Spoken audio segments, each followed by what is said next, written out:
How to adjust a belt tensioner on a Toro Walk-Behind. Toro Walk-Behind mowers use a rubber drive belt to propel the wheels.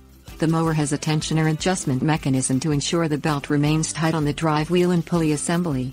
A loose belt will not propel the mower effectively and may wear out prematurely from slipping on the metal drive wheel.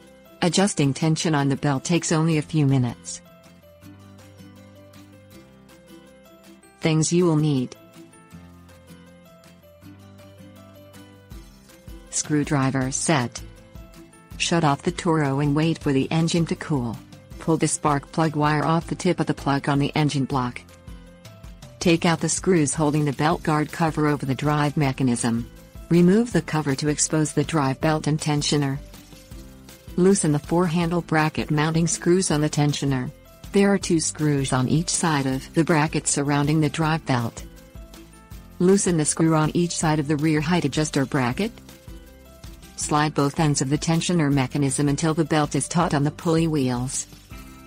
Tighten all bracket screws with the screwdriver. Engage the drive lever on the Toro. When pressing the center of the belt with your thumb, the belt should give less than ½ inch with proper tension. Replace the belt guard cover and secure with the screws. Attach the spark plug wire to the plug tip.